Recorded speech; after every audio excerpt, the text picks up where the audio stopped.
Ayer fui a la estación del tren y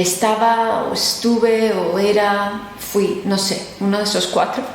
Y allí resulta que, how do you say bag? Bolso. Eso, bolso.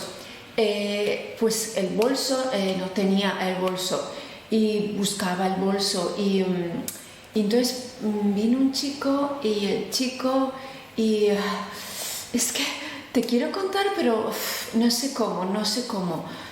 I cannot do it. I'm sorry, I need to tell you in English. Bueno, ¿te suena esta situación? Bueno, a mí me ha pasado muchas veces y sí, es cuando queremos contar historias que son interesantes, que además son muy importantes para nosotros y entonces entran las emociones, los nervios, los verbos, muchas cosas. Es difícil poder expresarte y más en otro idioma. Entonces, ¿qué podemos hacer? No podemos, por supuesto, pensar en nuestro idioma e ir traduciendo porque eso va a ser muy difícil. Tenemos que ir a una estrategia mucho más sencilla. Así que os voy a contar una de las 4 estrategias más importantes que podemos utilizar. Punto número 1. Bueno, en primer lugar, la otra persona no va a tener paciencia.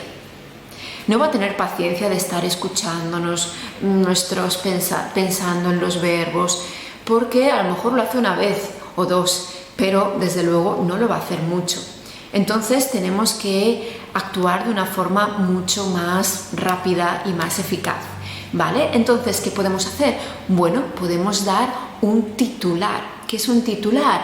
En un periódico, cuando leéis un periódico, tenéis la parte de arriba, ese es el titular, lo más importante. De esta forma tú dices, me interesa y te pones a leer toda la información, ¿verdad?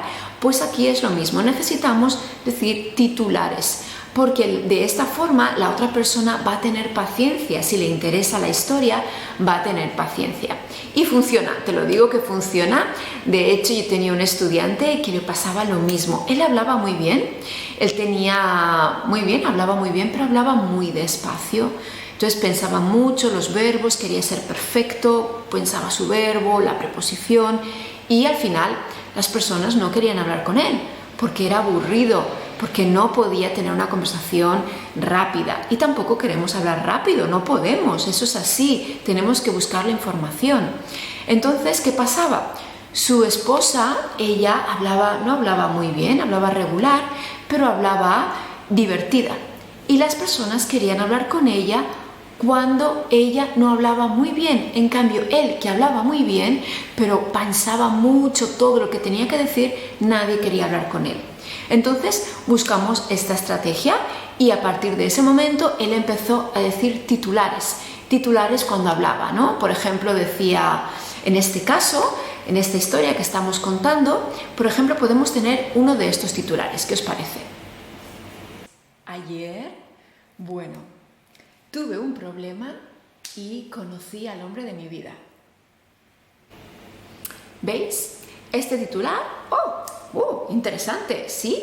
La otra persona le va a parecer muy interesante y entonces va a esperar el tiempo que tú le cuentes la historia. ¿Vale? Entonces, número 1, titulares en historias, siempre en cosas que vamos a contar largas, titular. Punto número 2. Bueno, no podemos saber todas las palabras del mundo. Nunca vamos a tener todas las palabras. Será una frustración día tras día y al final vas a decir, no quiero hablar en español. Entonces, no podemos traducir las palabras. Tenemos que pensar en ideas, no en palabras. En este caso, como habéis visto, ella está, no sé qué, tal, ¿cómo es? How do you say? En vez de decir how do you say this, how do you say back, ¿por qué no podemos decir esto? Entonces, en el tren yo tenía mis cosas en un sitio, mis llaves, mi móvil, mi dinero. ¿Veis? De esta forma, ella está diciendo algo y la otra persona lo entiende que estás explicando eso, bolso. No hace falta decir la palabra, pero sí la idea, ¿vale? Y esto también me ayuda al punto número 3.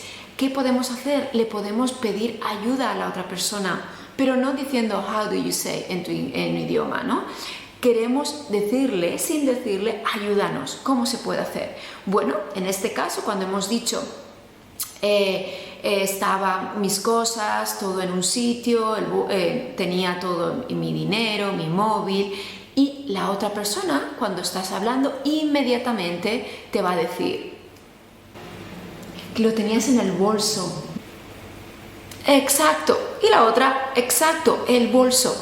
De esta forma, la otra persona te va a estar ayudando si tú le dices la idea. Pero si tú estás constantemente, y imaginaros si habla inglés, perfecto. Pero si la otra persona no tiene tu mismo idioma, ¿qué hacemos? ¿No nos podemos comunicar? Por supuesto que sí, ¿vale? Pero tenemos que buscar siempre ideas. Igual que esto, está buscando I was mad, no sabe cómo decirlo, puede decir yo no estaba contenta. Claro, que estabas enfadada. Claro, normal. No, el no es súper importante. Cuando no conocemos una palabra, podemos poner no, ¿vale? Y eso ayuda muchísimo. Entonces, el no hace que una palabra que sea positiva la podemos tener positiva y negativa, simplemente poniendo un no delante. ¿Vale?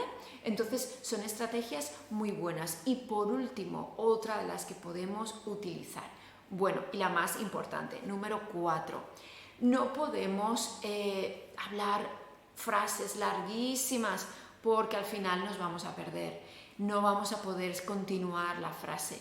Tenemos que utilizar la estrategia del 2x2, que son, hay que hablar de 2 en 2, hay que hablar un verbo y un complemento, verbo y complemento, verbo y complemento. Por ejemplo, estaba en el tren, punto. Tenía mis cosas, punto. No encontré mi bolso, punto. ¿Vale? De esta forma son ideas cortas que tú puedes acordarte y puedes hacer la frase mucho mejor. Sobre todo en pasado, ya sabéis, en pasado tenemos muchos verbos irregulares, por tanto tenemos que hacer un esfuerzo en recordar todo. Esta estrategia ayuda mucho a simplificar 2 palabras, 2 palabras, 2 palabras, ¿vale? Y de hecho, bueno, podemos añadirle entonces y por eso, ¿vale? Podemos añadir pequeñitas palabras en medio y de esta forma podemos continuar la historia de una forma mucho más fácil que si empezamos a conectar un verbo con otro verbo, ¿ok? Por supuesto, una vez más os digo, no podemos pensar en nuestro idioma, olvidaros de vuestro idioma, tenemos que simplificar este idioma. Decimos, vamos a ver, conozco estos verbos, conozco estas palabras, ok, todo lo ponemos junto y empezamos a hablar de 2 en 2, ¿vale? Es muy importante que tengamos este cambio de idea de no traducir, simplemente buscar ideas sencillas. Y por supuesto, como ya lo he dicho muchas veces, podemos pensar que estamos hablando con un niño de 4 o 5 años. Un niño de 4 años le tienes que explicar todo de forma mucho más sencilla. Si se lo explicas así, de una forma muy simple, el niño va a entender. De esa forma es como tenemos que hablar, ¿vale? Fácil. Y eso no significa que hablas como un niño, eres un niño, para nada. Puedes hablar de una forma muy simple y con esta estrategia y funciona. Yo trabajaba mucho así, funcionaba mucho en otros países y la verdad es que me puedo defender muy bien en Italia y en inglés utilizando esta estrategia. Así que bueno, espero que la utilicéis y si os ha gustado mucho este vídeo, por favor, darme un like que me ayuda mucho a seguir subiendo y poder tener mucha más gente que me vea, ¿vale? Pues nos vemos en el próximo vídeo.